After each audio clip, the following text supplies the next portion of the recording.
আল্লাহু আল্লাহু আল্লাহ। কিয়ামতের ময়দানে এই সবরকারীদের জন্য, ধৈর্য ধারণকারীদের জন্য আল্লাহ পাক রব্বুল আলামিন তার পক্ষ থেকে যেটা জাযা ঘোষণা করেছেন, যেটা আল্লাহর পক্ষ থেকে নিয়ামত ঘোষণা করেছেন, যার নাম হচ্ছে জান্নাত।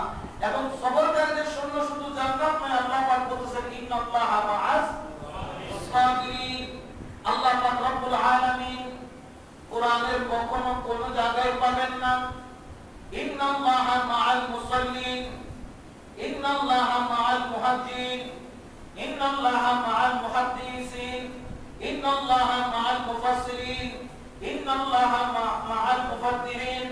কোরআনে হাদিসের কোন জায়গায় আপনি পাবেন না আল্লাহ পাক রব্বুল আলামিন নামাজীদের সঙ্গে থাকেন, কিন্তু আকিমুস সালাত, নামাজ কায়েম করতে হবে। কিন্তু আমার রব্বুল আলামিন পরবর্তীকালে কোরআন তার জবানে বলেছেন, ও আল্লাহর বান্দা, তুমি ঘরের মধ্যে কাজ, কিন্তু তোমার মুখের মধ্যে হাসি কেন? ওই ব্যক্তি বলতেছেন, আমার আল্লাহ যদি আমাকে উপবাস রাখেন, আমি কেন উপবাস থাকবো না? আমি আল্লাহর দরবারে শুকরিয়া আদায় করলাম। ইয়া রাব্বাল আলামিন, পরবর্তীকালে কোরআন সবাই খাবার দাবার খেয়ে ইবাদত বন্দেগী করে আজকে আমি সবর ইখতিয়ার করলাম, এক গ্লাস পানি খেয়ে নিলাম। আল্লাহ, আমি সবরের সাথে তোমার ইবাদতের মধ্যে মশগুল হয়ে গেলাম। বলে বলে সুবহানাল্লাহ। আমার রব্বুল আলামিন বলেন, পৃথিবীর বুকে যত বড় সবরকারী তুমি দেখতে পাবা, যত বড় বিপদের মধ্যে পড়েছেন, কত বড় মুশকিলাতের মধ্যে পড়েছেন, আমার আল্লাহ রব্বুল আলামিন ওই কঠিন মুহূর্তের মধ্যে সবরকারীকে সাহায্য করেছেন। যেমন আমার হযরত ইউনূস পয়গম্বর আলাইহিস সালাতু ওয়াস সালাম, যিনি মাছের পেটের মধ্যে ছিলেন, একদিন নয়, দুই দিন নয়, দীর্ঘদিন মাছের পেটের মধ্যে শুধু ছিলেন তাই নয়। যেমন আমরা যখন বাথরুমের মধ্যে যাই, হঠাৎ করে যদি আলোটা নিভে যায়, অন্ধকারের মধ্যে ভয় লাগে। আমার ইউনূস আলাইহিস সালাতু ওয়াস সালাম মাছের পেটের মধ্যে শুধু ছিলেন নয়, সমুদ্রের গভীর থেকে গভীর, হাজার হাজার ফিট গভীর নিচে ওই মাছটা ডুব দিয়েছিল। ওই মাছটা পানির নিচে সাঁতরিয়ে ছিল। ওই মাছের স্টোমাক, ওই পেটের থলির মধ্যে যেখানে দুর্গন্ধ মিশ্রিত, যেখানে আপনার আবর্জনা থাকে, খাবার দাবার থাকে, ওইখানের মধ্যে আমার ইউনূস পয়গম্বর ছিল। কিন্তু আমার ইউনূস পয়গম্বর ওই কঠিন মুহূর্তে একটা জিনিস ছাড়ে নাই, সেটা হলো সবর, সেটা হলো ধৈর্য। কারণ আমার ইউনূস পয়গম্বর জানে ইন্নাল্লাহা মাআস সাবিরিন, আল্লাহ ধৈর্যকারীদের সঙ্গে থাকেন, আল্লাহ ধৈর্যকারীদের সাহায্য করেন। যখন আমার পয়গম্বর আল্লাহর উপর ভরসা করলো, আল্লাহর উপর ভরসা করে যখন এই কঠিন মুহূর্তে আল্লাহর উপর ইয়াকিন করে আল্লাহর স্মরণ করা আরম্ভ করলো, ইয়া রাব্বাল আলামিন, আমাকে তুমি যদি মাছের পেটের ভিতরে রাখো, আল্লাহ আমি তোমার উপর নারাজ নই। আমি ওই পাতালের গহীনে পানির হাজার ফিট নিচে থাকলেও তুমি আল্লাহকে বলতে পারবো না ইন্নাল্লাহা মাআস সাবিরিন। আমার আল্লাহ ঘোষণা করলেন আমি সবরকারীদের সঙ্গে থাকি। দোয়া ইউনূসের মাধ্যমে, আমার আখিরি নবীর মাধ্যমে হযরত ইউনূস পয়গম্বরকে আমার রব্বুল আলামিন দীর্ঘ 40 দিন পর হলো আমার দুনিয়ার বুকে ফেরত এনেছেন। দোয়া ইউনূসের বরকতে এবং সবরের কারণে। বড় করে বলেন সুবহানাল্লাহ। এই জন্য দুনিয়ার মানুষ, সবর তোমরা ছেড়ো না। এত বড় নিয়ামত, তুমি কঠিন মুহূর্তের মধ্যে আছো, তুমি কঠিন সময়ের মধ্যে আছো, তোমার দুনিয়াদারির মধ্যে বিশাল লস হয়েছে, সবর ইখতিয়ার করো, আল্লাহর উপর ভরসা রাখো। ব্যবসার মধ্যে তুমি ক্ষতিগ্রস্ত, আল্লাহর উপর ভরসা রাখো। পরিবারের দিক দিয়ে তুমি ক্ষতিগ্রস্ত, আল্লাহর উপর ভরসা রাখো। দুনিয়াবীর সমস্ত কর্মের দিক দিয়ে তুমি ক্ষতিগ্রস্ত, আল্লাহর উপর ভরসা রাখো। তুমি অচল, তুমি হাঁটতে পারো না, আল্লাহর উপর ভরসা রাখো। আমার রব্বুল আলামিন ঘোষণা করেছেন, আমি সবরকারীরা যারা রয়েছেন, আমি সবরকারীর সঙ্গে সব সময় আছি, সব সময় থাকবো। বড় করে বলেন সুবহানাল্লাহ। এই সবর আল্লাহর দেওয়া একটা বড় নিয়ামত। এই সবর যার ভিতরে আছে, তার ভিতরে কোনো দুঃখ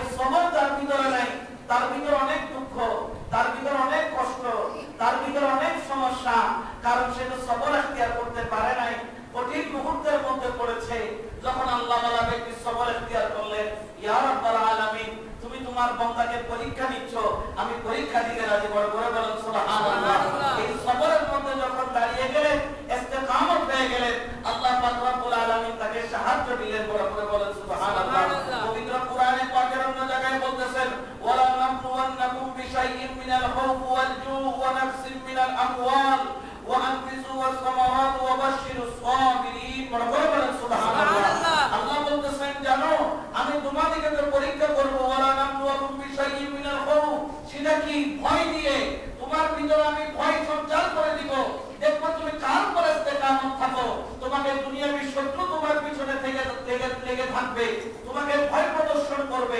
তুমি দেখো কার উপর তুমি ভরসা করো। শুধু তাই নয়, আমি তোমাকে ভাইরাসের ভয় ঢুকিয়ে দিলাম, করোনা ভাইরাস নামের ভয় ঢুকিয়ে দিলাম। দেখো তুমি কি করো, তখন কার উপর সবর এখতিয়ার করো। আল্লাহ পাক বলতেছেন, আমি তোমার ভিতরে খৌফ ওয়াল জু, এবং শুধু খৌফ নয়, ভয় নয়, আমি তোমার ভিতরে আরেকটা জিনিস দিব, সেটা হচ্ছে ক্ষুধা। তোমার খিদার যন্ত্রণা আমি বাড়িয়ে দিব। আমার কামলিওয়ালা নবী 18 দিন পেটে এমনি পাথর বাঁধেন নাই, কিন্তু আমার কামলিওয়ালা নবী 18 দিন পেটে পাথর বাঁধতেও আমার নবীর সবচেয়ে বড় হাতিয়ার, যার নাম হচ্ছে সবর। বড় করে বলেন সুবহানাল্লাহ। দয়াল নবীর পক্ষ থেকে দয়াল নবীর এলান, দয়াল নবীর ঘোষণা। শুধু তাই না, আমার আল্লাহ বলেন, আমি মুমিনদেরকে পরীক্ষা করব। সেটা হচ্ছে কি দিয়ে? ভয় দিয়ে, এবং তাকে ক্ষুধা দিয়ে, এবং মিনাল আমওয়াল, এবং আমি তার জান এবং মালের ক্ষতি করে, তার জান এবং মালের ক্ষতি হবে, ক্ষতির মাধ্যমে আমি তাকে পরীক্ষা করব। এবং শুধু তাই নয়, ওয়াস সামারাত, এবং তাদেরকে আমি ক্ষতি করব, তাদের ফসল ফলাদিকে নষ্ট করে। যেমন এখন আমাদের দেশে আসলেও বিভিন্ন দেশের মধ্যে আপনার পতঙ্গ এসে আক্রমণ করে ফসল খেয়ে ফেলতেছে, ক্ষতি করতেছে, ক্ষতি হচ্ছে। এটা আমার আল্লাহ 1400 বছর আগেই বলে দিয়ে গিয়েছেন, এইরকম ক্ষতি তোমাদের মধ্যে আসবে তুমি যদি মুমিন হয়ে থাকো। খেয়াল দেখো, ওয়াবাশশিরিস সাবিরিন, তোমরা জেনে রাখো, সুসংবাদ তাদের জন্য যারা সবরকারী হবে সেই কঠিন মুহূর্তে। সুসংবাদ তাদের জন্য যারা কঠিন মুহূর্তের মধ্যে আল্লাহর উপর ভরসা করবে। সুসংবাদ তাদের জন্য যারা মুসিবতের মধ্যে হাল ছেড়ে না দিয়ে মওলার উপর ইয়াকিন রাখবে। বড় করে বলেন সুবহানাল্লাহ। আল্লাহ তাদেরকে কি দিয়েছেন? সুসংবাদ দিয়েছেন। সুসংবাদ বলতে কি? তাকে আল্লাহ পাক রব্বুল আলামিন জান্নাতের সুসংবাদ দিয়েছেন। তাকে আল্লাহ পাক রব্বুল আলামিন কিয়ামতের কষ্ট থেকে মুক্তির সুসংবাদ দিয়েছেন। তাকে আল্লাহ পাক রব্বুল আলামিন ফুলসিরাতের কষ্টের থেকে মুক্তি পাওয়ার সুসংবাদ দিয়েছেন। তাকে রব্বুল আলামিন মিজানের পাল্লার কিনারায় কষ্ট থেকে মুক্তির সুসংবাদ দিয়েছেন। শুধু তাই নয়, আল্লাহ পাক রব্বুল আলামিন মুমিনদের জন্য দুনিয়াটা বানিয়েছেন জেলখানা। আর মুমিনদের জন্য দুনিয়াটা জেলখানা হলেও আল্লাহ পাক মুমিনদের জন্য আখিরাতটা করেছেন বড় নিয়ামতওয়ালা, বড় বরকতওয়ালা, বড় রহমতওয়ালা, বড় আযমতওয়ালা, বড় শানওয়ালা, বড় মাকামওয়ালা। বড় করে বলেন সুবহানাল্লাহ। এইজন্য আমাদের উচিত রব্বুল আলামিনের প্রতি আমরা যাতে সব সময় কঠিন মুহূর্তে আমরা যাতে সবর করি। আমি জানি বর্তমান সময়টা বড় কঠিন সময় যাচ্ছে। এখন আমাদের সবচেয়ে বড় হাতিয়ার হচ্ছে সবর।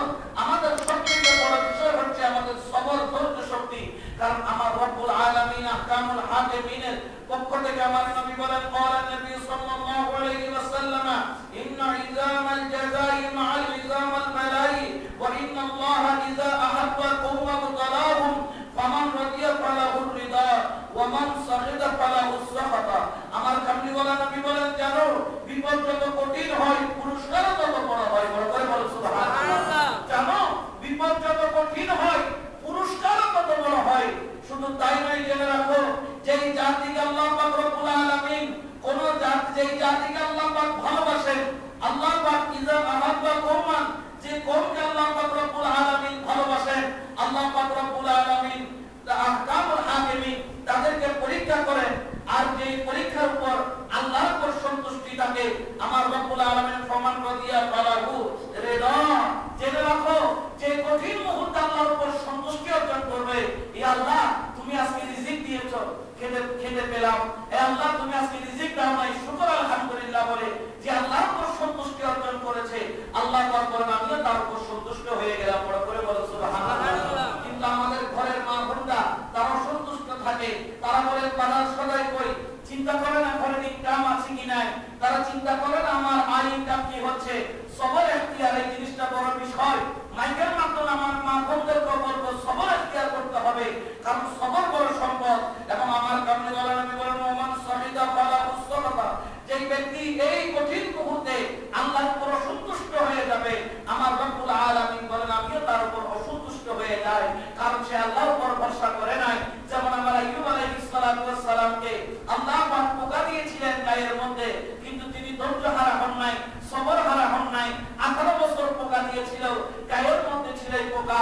একদিনের জন্য আল্লাহর কাছে বলেন, আল্লাহ এই কঠিন যন্ত্রণা থেকে আমাকে মুক্তি দান করো।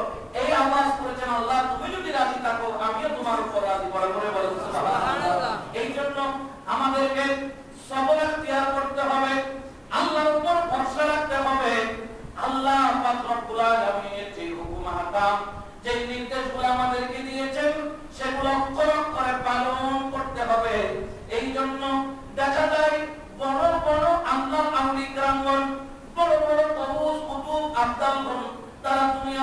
ত্যাগ করেছেন, ঘরের মায়া ত্যাগ করেছেন, দৌলতের মায়া ত্যাগ করেছেন, দুনিয়ার সম্পদ ত্যাগ করেছেন। যার মধ্যে একজন হলো মনসুর হাল্লাজ রাহমাতুল্লাহ আলাইহি, যিনি তার জীবনটা আল্লাহর রাস্তার মধ্যে ব্যয় করেছেন। এমন ভাবে ইবাদত করতেন, এমন সময় গেছে একটা বছর তার রিয়াজতের জিন্দেগির মধ্যে একটা বছর জীবনটা তিনি কাটিয়ে দিয়েছেন খানে কাবার দরজার মধ্যে। একটাই কাজ ছিল, ইবাদতের পাশাপাশি আল্লাহর খানে কাবার দিকে শুধু তাকিয়ে থাকতেন। একটা বছর আল্লাহর ঘরের দিকে শুধু তাকিয়েছিলেন। শুধু তাই নয়, একটা বছর কারো সাথে কথা পর্যন্ত বলে নাই। ইয়া রাব্বুল আলামিন, আমার দুনিয়ার কোনো বন্ধুর দরকার নাই, দুনিয়ার কোনো বান্ধবের দরকার নাই, দুনিয়ার কোনো আত্মীয় স্বজনের প্রয়োজন নাই। মাওলা তুমি যদি আমার হয়ে যাও, মাওলাহুল মাওলা ফালাহুল কুল, যার জন্য মাওলা হয়ে যাবে সারা দুনিয়া তার জন্য দেওয়ানা হবে। বড় করে বলেন সুবহানাল্লাহ। একটা বছর তিনি কারো সাথে কথা পর্যন্ত বলেন নাই। একটা বছর শুধু আল্লাহর ঘরের দিকে তাকিয়ে থাকতেন। পরে এক রাতে তিনি 400 রাকাত করে নফল নামাজ পড়তেন। শুধু তাই নয়, মনসুর হাল্লাজ রাহমাতুল্লাহ আলাইহি জীবনে এত কিছু ছিল। তিনি একজন বড় আলেম ছিলেন। অনেকে মনে করেন তিনি মুনজিম, তিনি একজন বড় আলেম। তার নাম কিন্তু মনসুর হাল্লাজ নয়। মনসুর হচ্ছে হযরত মনসুর হাল্লাজ রাহমাতুল্লাহ আলাইহি আব্বাজানের নাম হচ্ছে মনসুর, তার নাম হচ্ছে হুসাইন, তার নাম হচ্ছে হাসান, তার নাম হচ্ছে হুসাইন ইবনে মনসুর। আর হাল্লাজ হচ্ছে উপাধি। হাল্লাজ শব্দের অর্থ হচ্ছে গিয়ে যিনি তুলা বুনেন। যিনি তুলা বুনেন তাকে হাল্লাজ বলা হয়, অথবা যিনি সুতা বনেন তাকে হাল্লাজ বলা হয়। তার নামের মধ্যে এই শব্দটা লেগেছে কারণ হচ্ছে তার এক বন্ধু একটা অর্ডার দিয়েছিল, সময় আছে অল্প, এই সময়ের মধ্যে তুলা তুলতে হবে। এই অল্প সময়ের মধ্যে তুলা তুলতে তিনি পারতেছেন, একটু কাজে যাওয়া লাগছে। মনসুর হাল্লাজ রাহমাতুল্লাহ আলাইহি বললেন, তুমি তোমার কাজ সেরে আসো, আমি তোমার পক্ষ থেকে কাজ করে দিব। কাজ তো করে দিলেন। শুধু তাই নয়, একজনের অর্ডারের কাজ নয়, তিনি পুরো দোকানের যত তুলা ছিল সব তুলাকে তুলে দিয়েছেন এই অল্প সময়ের মধ্যে। অথবা দোকানের মধ্যে যত তুলা ছিল তুলা থেকে সুতা উৎপাদন করে দিয়েছেন এই অল্প সময়ের মধ্যে। বড় করে বলেন সুবহানাল্লাহ। ওই নিত্যকোনার নামের পিছনে হাল্লাজ লেগেছে। তিনি মাওলা হুসাইনের নামকে মহব্বত করে ওনার নামটা উচ্চারণ না করে তার বাবার নামে মশহুর হয়েছে। মনসুর হাল্লাজ কোরআনকে কাফের বলেন। বিশেষ করে আহলে হাদিসের যারা ভাই আছেন তারা মনসুর হাল্লাজকে কাফের বলতে পাগল, কারণ তিনি আনাল হাক্কুল শব্দটা বলেছিলেন। এই জন্য নাম পিছনে লেগে থাকে। কিন্তু হয়তো সে জানে না মনসুর হাল্লাজ কত বড় একজন আলেম।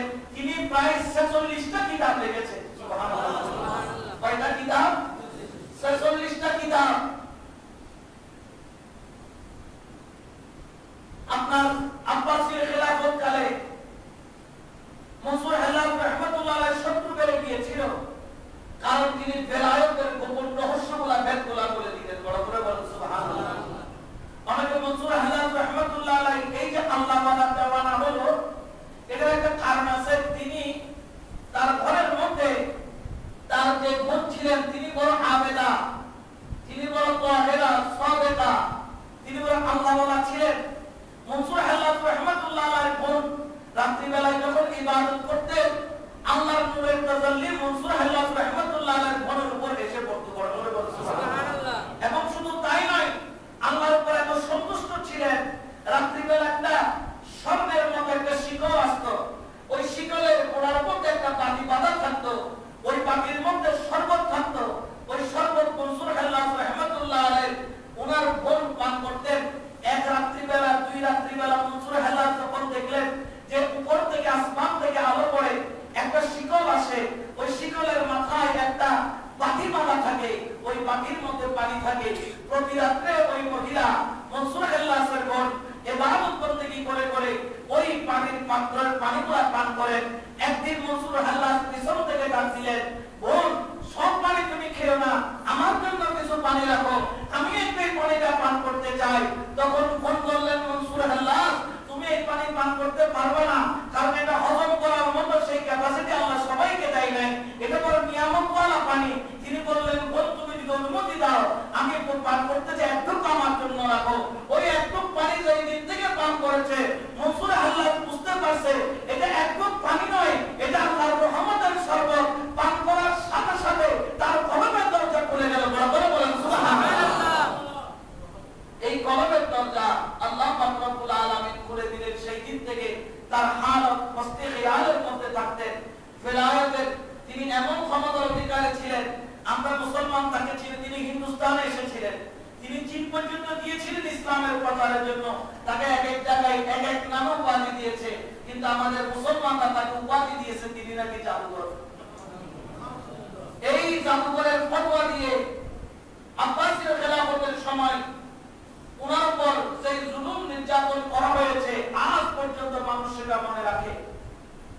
আমরা তার পক্ষে কেন? কারণ ইমামে আলা হযরত আজিমুল বরকত ইমাম আহমদ রাজা খান ফাজিলে বেরলভী তার ফতোয়ায়ে রাবিয়ার মধ্যে মনসুর হাল্লাজ রাহমাতুল্লাহ আলাইহির শান মান এবং শুধু তা নয়, তাকে সৈয়দ হিসেবে সম্বোধন করে, নবীর বংশধর হিসেবে সম্বোধন করে সৈয়দ বলে।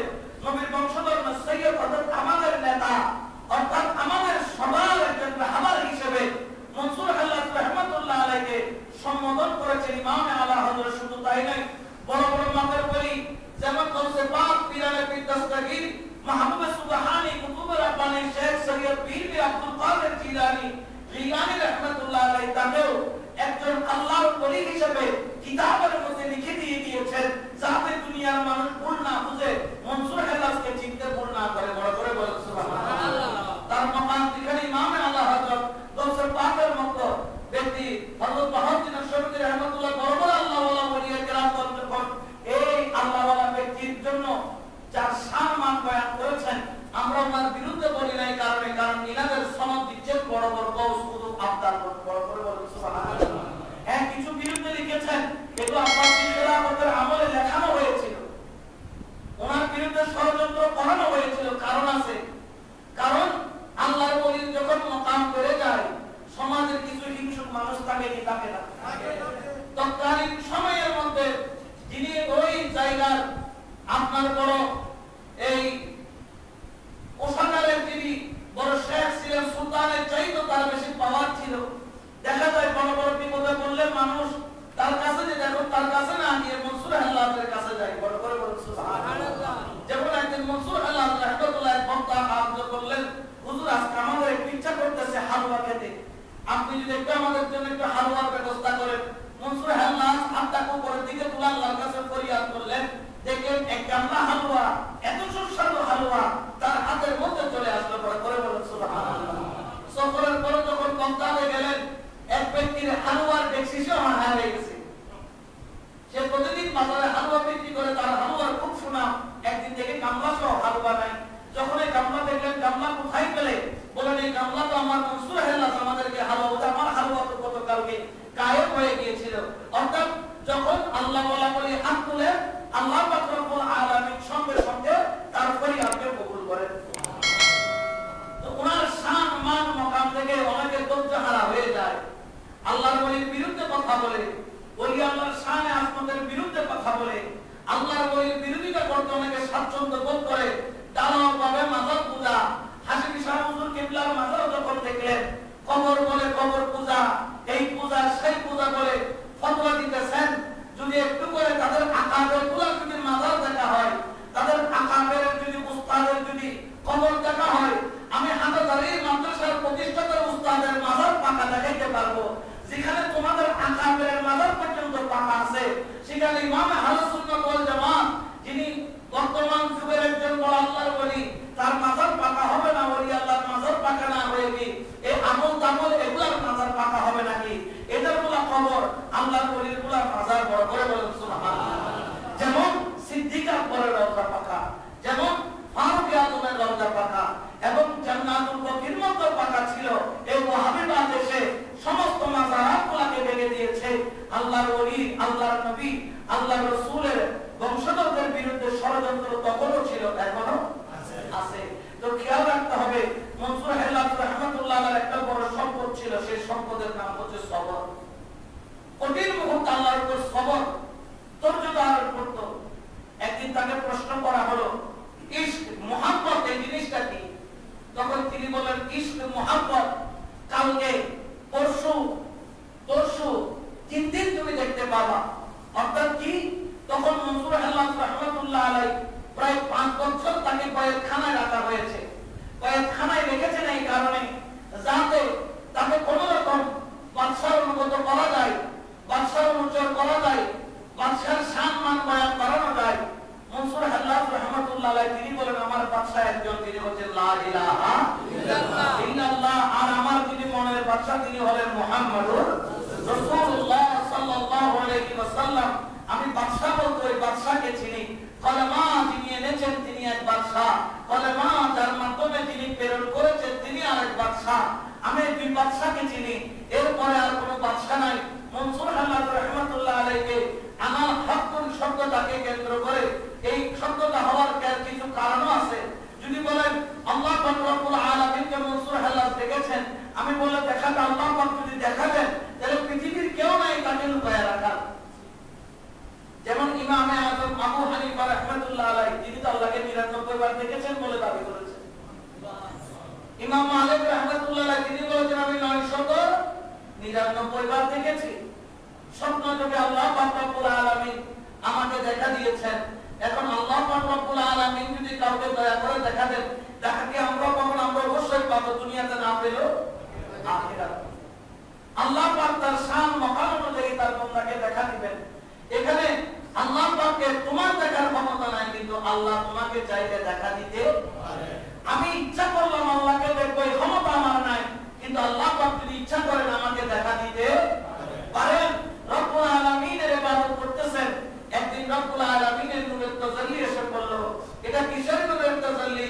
তখন ওই নূরের তাজাল্লি থেকে আওয়াজ আসল আমাল হকুন, তুমি যে হকের তালাশ করতেছ আমি সেই হক পার করে বলছি সুবহানাল্লাহ। ওই যখন আওয়াজ পেল মনসুর হাল্লাজ রাহমাতুল্লাহ আলাইহির উপর এটাই বড় অভিশাপ হলো।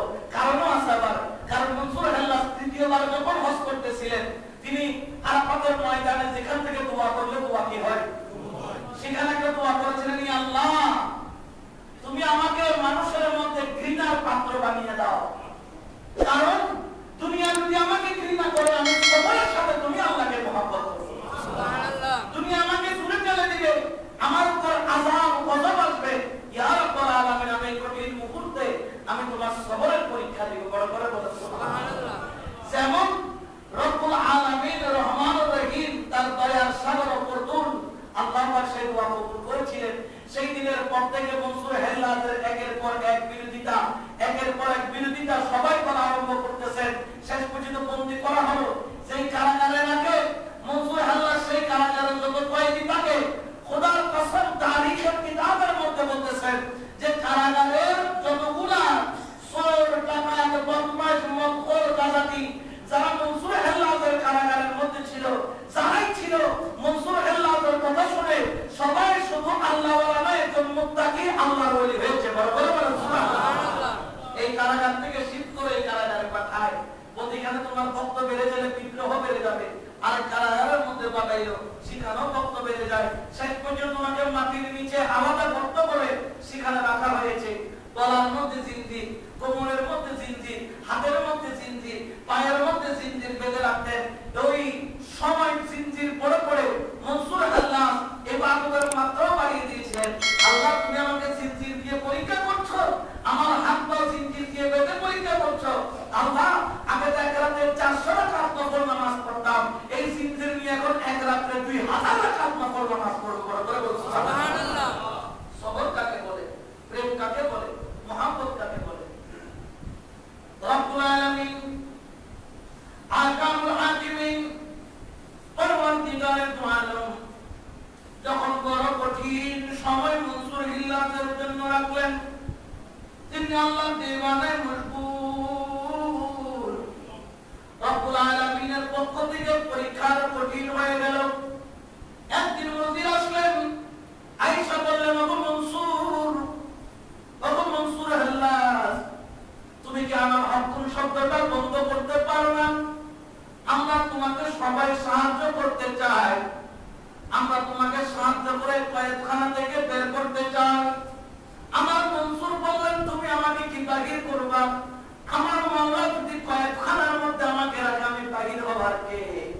আমার মনসুর হাল্লাজ ওই মুহূর্তে সঙ্গে সঙ্গে একটা মাটির দলা হাতের মধ্যে নিয়ে নজর করলেন।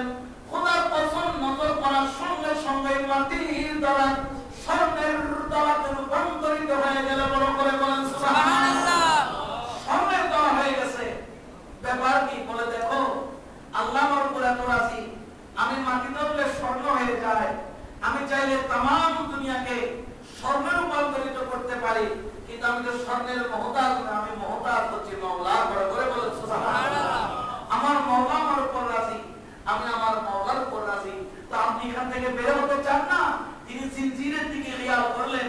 জিনজিরের দিকে খেয়াল করার সঙ্গে সঙ্গে যেরকম লোহা মোম যেরকম গলে যায়, মোমের মতো করে হাতের জিনজির, পায়ের জিনজির গলে গেল এবং তিনি মাটির ভিতরে পড়তে থেকে নজর করলেন, এমন একটা সুরঙ্গ হলো যেটা রাজপ্রাসাদের বাইরে পর্যন্ত চলে গেল। মনসুর হেল্লাস বললেন, আমি চাইলে কি এখন এখান থেকে পালাতে পারি? তখন উজির বললেন, হ্যাঁ আপনি চাইলে পালাতে পারেন। কিন্তু মনসুর হেল্লাস বললেন, না আমি এখান থেকে পালাবো না, কারণ আমার মাওলার হুকুম আমি এখানে থাকবো, মাওলার নির্দেশ আমাকে এখানে থাকা লাগবে। বড় করে বলেন সুবহানাল্লাহ। মনসুর হেল্লাস রাহমাতুল্লাহ আলাইহির উপর ফতোয়া আসলেন তাকে কতল করার জন্য।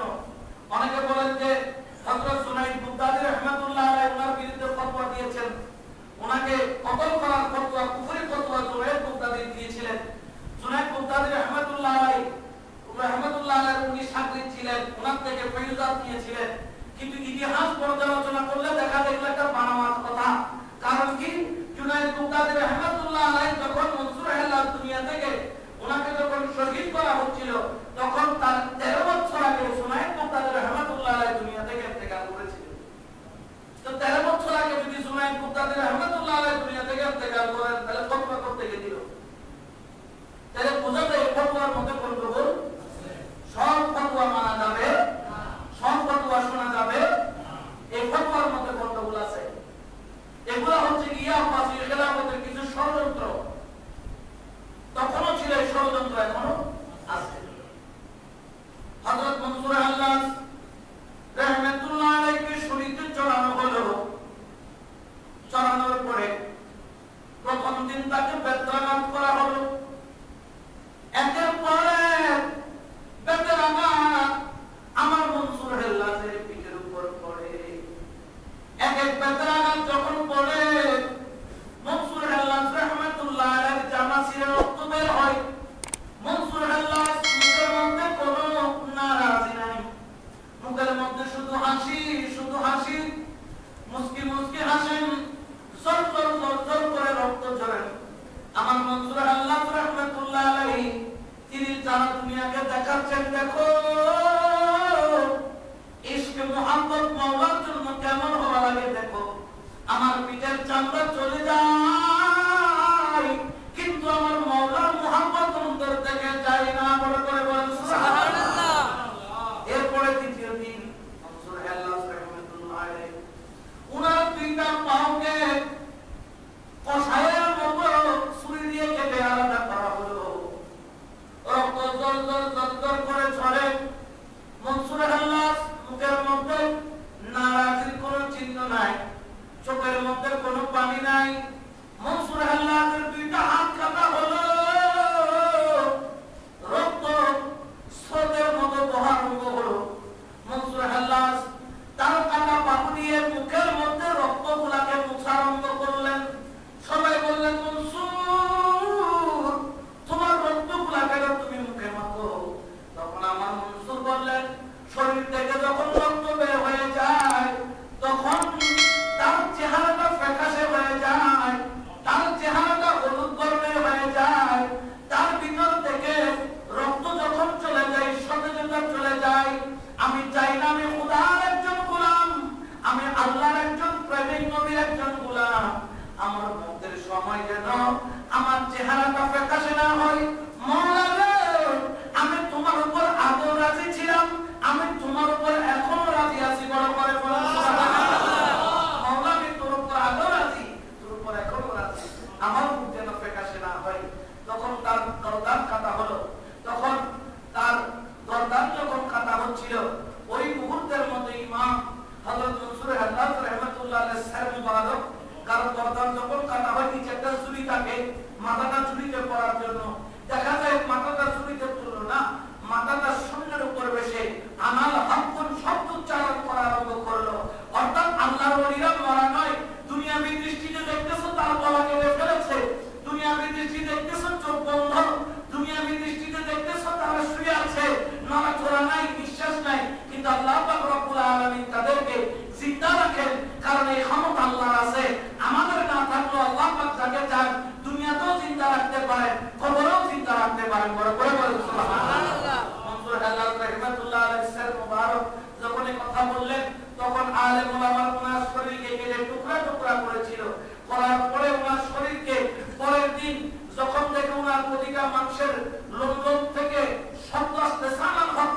কি করবে?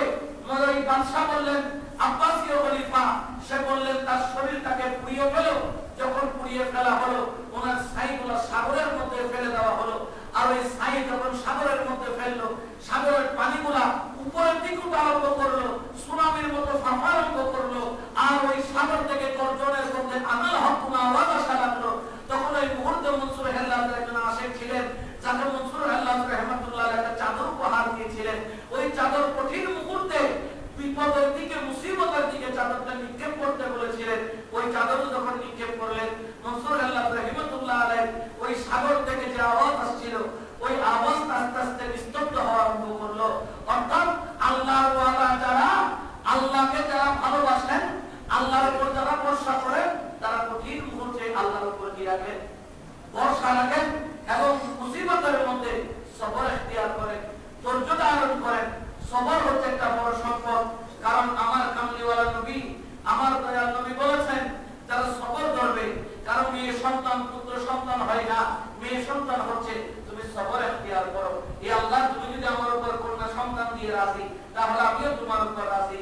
তোমার পারিবারিক তুমি কষ্টের মধ্যে পড়েছো, সবর ইখতিয়ার করো। আল্লাহ পাক রব্বুল আলামিন আমাদেরকে সবর করার তৌফিক দান করুন, সকলের আমিন। একজন ভাই কষ্টের মধ্যে আছে, তোমার দুবেলা খাবার আছে, এক বেলা খাবার আরেকজন ভাইকে দিয়ে তুমি এক বেলা সবর ইখতিয়ার করো। ইয়া রাব্বুল আলামিন, আমার এক বেলার খাবার আমি একজন দুস্থ গরীবকে দান করলাম, আমি সবর ইখতিয়ার করলাম। একজন মানুষ অসুস্থ কষ্টের মধ্যে আছে, তুমি তার তোমার তৌফিক থেকে, তোমার অংশ থেকে তুমি তাকে কিছু সাদকা করে দাও, দান করে দাও, তাকে কিছু তুমি দান দক্ষিণা করে দাও। সবর ইখতিয়ার করি ইয়া রাব্বুল আলামিন। আমি আমার মুখ ভাইকে, আমি আমার মুখজনকে কষ্টের মধ্যে আছে, মুসিবতের মধ্যে আছে, আমি আমার অংশ থেকে তাকে দান করলাম, আমি সবর করলাম। হয়তো এই মাছটা আমি ভালো খেতাম, হয়তো সপ্তাহে 7 দিন মাছ মাংস খেতাম, সপ্তাহে আজকে 7 দিন খাবো না, সপ্তাহে আমি 2 দিন খাবো, 1 দিন খাবো, 3 দিন খাবো, বাকি দিন আমি সবজি দিয়ে খাবো। আমার এই টাকাটা একজন আমি অসহায় মানুষকে দিয়ে দিলাম। এইভাবে এটাও একটা সবরের পর্যায়ে পড়ে, ধৈর্যের পর্যায়ে পড়ে। আমি মুশকিলাতের মধ্যে আছি, অসুস্থ ব্যক্তি, সবর ইখতিয়ার করো। আল্লাহ পাক রব্বুল আলামিন ধৈর্যকারীদেরকে, ধৈর্য ধারণকারীদেরকে পছন্দ করেন। বড় করে বলে সুবহানাল্লাহ। এই জন্য আমাদেরকে সাবিরিন করতে হবে, ধৈর্যকারী করতে হবে, ধৈর্য ধরতে হবে। সব কিছুতে ধৈর্য আছে, সামাজিকভাবে ধৈর্য আছে, রাজনৈতিক ধৈর্য আছে, নিজের ভিতরে ধৈর্য আছে, পরিবারের জন্য ধৈর্য আছে। ধৈর্যের অনেক ক্রাইটেরিয়া আছে, ধৈর্যের ক্রাইটেরিয়ার কোনো শেষ নাই। মুসিবতের মধ্যে আল্লাহ পাক রব্বুল আলামিনের কাছে ধৈর্য ধারণ করা, এটা আমাদের বড় করণীয়। আমি আপনাদেরকে অনুরোধ রাখবো, আপনারা সবসময় ধৈর্য ধারণকারীদের অন্তর্ভুক্ত থাকবেন, ধৈর্য ধরার চেষ্টা করবেন। আর পাশাপাশি যখন আপনাদের উপর মুসিবত চলে আসবে, বেশি বেশি সদকা করবেন, বেশি বেশি দান করবেন। কারণ মুসিবতের সময় যখন এই ব্যক্তি সবর ইখতিয়ার করে, আল্লাহর কাছে ধৈর্য ধারণ করে, সে আল্লাহর রাস্তায় যখন মাল, সম্পদ, টাকা, পয়সা, খাবার অন্ততপক্ষে না পারো, বলতেছেন কি? বলতেছেন তুমি আরেকজনের গ্লাস, আরেকজনের পানি একজন পিপাসার্ত ব্যক্তিকে খাওয়াই দিলা, খেয়াল রাখো, এটাও তুমি আল্লাহর রাস্তায় একটা সদকা করলা, যে তোমার হাতে গ্লাস পানি আরেকজনকে তুলে দিলা। বড় করে বলো সুবহানাল্লাহ। এই জন্য আমাদেরকে ধৈর্য ধারণকারী হতে হবে, আমাদেরকে মুশকিলাতের সময় ধৈর্য ধারণকারী হিসেবে থাকতে হবে। কারণ সামনে যে ভয়ঙ্কর পরিস্থিতি, আমাদের জন্য বড় হাতিয়ার হলো সবর। এই সবর যদি এই না থাকে, সামনের দিনগুলো কেমন যাবে? বর্তমান পরিস্থিতিও ভয়ঙ্কর রূপ ধারণ করেছে। প্রতিদিন 3000, 3500, 4000 মানুষ আপনার করোনা শনাক্ত হচ্ছে। শনাক্তের বাইরে আর কত হাজার আছে? শনাক্ত 3000 হয়, আরো 30,000 বেশি কি হচ্ছে? আক্রান্ত হচ্ছে। এটা আমরা দেখতেছি না। সামনে ধৈর্যের পরীক্ষা আপনাদের আসতেছে, কঠিন মুসিবতের পরীক্ষা। খেয়াল রাখতে হবে আপনাদের আশেপাশে কে কষ্টের মধ্যে আছে। যেমন আমার মুয়াজ্জিন সাহেব বললেন, হুজুর আমার জন্য একটু দোয়া করেন, বড় মুসিবতের মধ্যে আছি। আমি বললাম কি? তিনি বললেন, হুজুর আমার পরিবার, আমার স্ত্রী এত সুস্থ, তার 4-5টা রোগ, ডায়াবেটিস, অ্যাজমা, শরীর দুর্বলতা, হার্টের রোগী, তার পিছনে প্রতি মাসে আমাকে 4-5 হাজার টাকা শুধু ওষুধ কিনে দিতে হয়। আমি কিভাবে সামনের দিন চলবো জানি না। তিনি আল্লাহর কাছে ধৈর্য ধারণ করেছেন। আল্লাহ পাক রব্বুল আলামিন তাকে উত্তম জাযা খাইর দান করবেন। তো আপনারা সব সময় ধৈর্যকারী সাথে বনে থাকুন, ধৈর্যকারী হয়ে থাকুন। আর একে অপরের বিপদে সাহায্যকারী রূপে আসবেন।